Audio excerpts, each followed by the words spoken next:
सबका स्वागत है। जैसा कि हम सभी जानते हैं, पंचायत जिला चुनाव होने वाले हैं और उसी को लेकर लगातार सरगर्मियां काफी बढ़ती हुई नजर आ रही है। हर प्रत्याशी अपनी अपनी जीत के दावे कर रहे हैं। साथ ही आपको ये भी बता दें कि तमाम पार्टियां जो है वो भी लगातार यहां पर अपने नेताओं के साथ में लोगों का समर्थन यहां पर जुटाने की कोशिश कर रहे हैं। भारतीय जनता पार्टी की बात करें तो तमाम प्रतिनिधि जो है वो लगातार लोगों से जनसंपर्क कर रहे हैं। विधायक, मंत्री लगातार संपर्क करते हुए नजर आ रहे हैं। उसी को लेकर अगर हम अलवर जिले की बात करें तो फिलहाल हम खिदरपुर में मौजूद हैं और अलवर से सांसद बालकनाथ जी हमारे साथ मौजूद है। उनसे खास बातचीत करेंगे और जानने की कोशिश करेंगे कि पंचायत चुनाव को लेकर क्या कुछ माहौल फिलहाल उन्हें दिखाई दे रहा है, क्या कुछ तैयारियां उनकी ओर से चल रही है। बालकनाथ जी, बहुत बहुत स्वागत है आपका। क्या कुछ तैयारियां, क्या कुछ माहौल? देखो, तैयारी तो जनता ने कर रखी है, मन बना रखा है। आपको कैमरामैन को कहें कि चारों तरफ कैमरा घुमाएं और देखें कितनी बड़ी संख्या में लोग आए हुए हैं और जिस तरह से रुझान देखने को मिल रहा है, लोगों का इतना जुड़ाव देखने को मिल रहा है, तो ये स्पष्ट है कि भारतीय जनता पार्टी यहाँ पर जिला प्रमुख भी बनाएगी और यहाँ पर प्रधान भी बनाएगी और जितने ज़्यादा कैंडिडेट हमारे भारतीय जनता पार्टी की सबसे बड़ी संख्या में जीत कर आएंगे। जिस प्रकार का शासन इन 3 वर्षों में रहा है कांग्रेस सरकार का, कोई भी एक विकास कार्य किसी भी ग्रामीण क्षेत्र में, किसी भी गांव में नहीं हुआ है।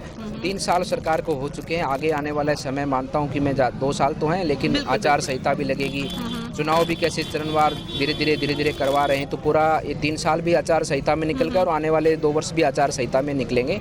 आगे भी कुछ होने वाला नहीं है, क्योंकि सरकार केवल विधायकों को खुश करने में है, अपनी सरकार को बचाने में व्यस्त है। जनता का उसका कोई सुध नहीं है। तो इस चुनाव को 20 तारीख को निश्चित रूप से भारतीय जनता पार्टी का कमल खिलेगा और भारतीय जनता पार्टी के प्रत्याशी बड़ी संख्या में जीतेंगे। बालकनाथ जी, देखिए, इस बात से इनकार नहीं कर सकते कि इस बार जो पंचायत चुनाव को लेकर वोटिंग से पहले जो टिकट वितरण किया गया है, उस बात को लेकर दोनों ही पार्टी, हम ये नहीं कहते कि भारतीय जनता पार्टी, इवन कांग्रेस और बसपा, मतलब तमाम पार्टियों में नाराजगी दिखाई दी। आपको लगता है कि उस नाराजगी का कहीं ना कहीं यहाँ पर अपन को देखो, ऐसा होता है कि भारतीय जनता पार्टी, भाजपा दुनिया का सबसे बड़ा संगठन है, सबसे ज़्यादा कार्यकर्ता हैं उसके, और एक एक कार्यकर्ता काबिल है चुनाव लड़ने के लिए और हर चुनाव लड़ने के लिए काबिल है। जब इस पार्टी में एक छोटे से गरीब परिवार का व्यक्ति प्रधानमंत्री बन सकता है, तो ये सपना हमारी पार्टी का हर एक कार्यकर्ता देखता है कि वो भी जनता का प्रतिनिधित्व करेगा और जनता की आवाज़ को और जनता के काम को आगे बढ़ाएगा। और वो केवल संकल्पित है जनता के विकास के लिए। वो प्रतिस्पर्धा करता है कि मैं उससे बेहतर विकास करूंगा। इस प्रतिस्पर्धा में देखो, आदमी को तो एक कोई टिकट मिलती है, एक ही व्यक्ति को टिकट मिलती है। तो संगठन में सब लोग काम करने वाले होते हैं, सब लोगों ने सेवा की है और सब लोग सेवा का काम विश्वास भी रखते हैं, इसलिए किसी एक को टिकट मिलती है। छोटा मोटा होता है, लेकिन उसकी ये भावना नहीं है, केवल सबका अच्छा काम करने की भावना के साथ में सब लोग राजनीति में आते हैं। इसी प्रकार से कोई भी ऐसा गतिरोध हम सबको देखने को नहीं मिलता।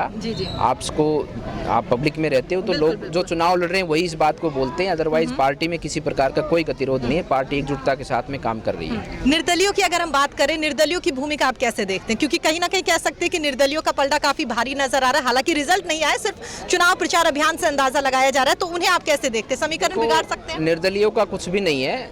निर्दलीय व्यक्ति एक व्यक्ति है और उस व्यक्ति ने व्यक्तिगत जीवन में क्या समाज के लिए काम किया है, वो किस प्रकार से समाज के काम को आगे बढ़ा सकता है।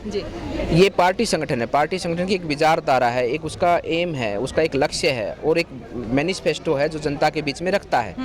कार्यकर्ता उसका जो जीत के आता है, जो व्यक्ति चुनाव लड़ता है, वो उस मैनिफेस्टो और पार्टी के संगठन ने जो लोगों के बीच में एक काम रखा है, उस काम के आधार पर वो चलता है और उस वादे को पूरा करता है। इसलिए आजकल कोई निर्दलीय चुनाव लड़ना उसकी कोई विशेष, मैं मानता हूं कि लोगों को भी समझना चाहिए, उसको वोट देने का मतलब है कि अपना वोट व्यर्थ गवाया। और संगठन को वोट करने से संगठन का एक जिम्मेदारी है, अपनी जो बात की उसकी जिम्मेदारी, उस जिम्मेदारी पे को पूरा करते हुए वो काम निश्चित रूप से जनता को करके दिखाता है। बालकनाथ जी, एक आखिरी सवाल आपसे। जिस तरीके से अमूमन ये दिखाई देता है, मतलब हम इस बात से अंदाजा लगा सकते हैं कि जिस राज्य में जिस पार्टी की सरकार होती है, वहां पर अगर पंचायत चुनाव होते हैं और उन पंचायत चुनाव में कह सकते हैं कि जिस पार्टी की सरकार है उसके कैंडिडेट जीतते हैं, तो लोग कहते हैं कि भाई वाकई सरकार कामकाज अच्छा कर रही है। लेकिन अगर दूसरी पार्टी के लोग जीतते हैं तो कहते हैं कि वाकई कहीं ना कहीं विधानसभा चुनाव से पहले सेमीफाइनल है। आप इसे कैसे देखते हैं? बिल्कुल सही है। राजस्थान में अब तक जो परिणाम आए हैं, अब तक पूरे राजस्थान में जितने भी जिला प्रमुख बने हैं और जितने भी प्रधान बने, भारतीय जनता पार्टी की संख्या ज्यादा रही है और ये जनता ने रुझान दिया है, जनता ने समर्थन दिया है। और जिस प्रकार की इनकी नीतियां हैं, जिस प्रकार की इनकी सोच है, उनको करारा जवाब जवाब देने का काम राजस्थान की जनता ने किया है। अब तो इस सरकार का समय नहीं बचा, 3 वर्ष हो चुके हैं, 1.5 साल आगे और पड़ा है।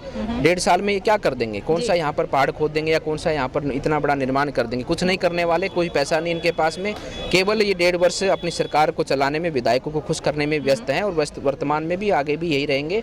और जनता समझ चुकी है, क्योंकि झूठ बोल कर तो इन्होंने सत्ता बनाई है, ये जनता को पता है।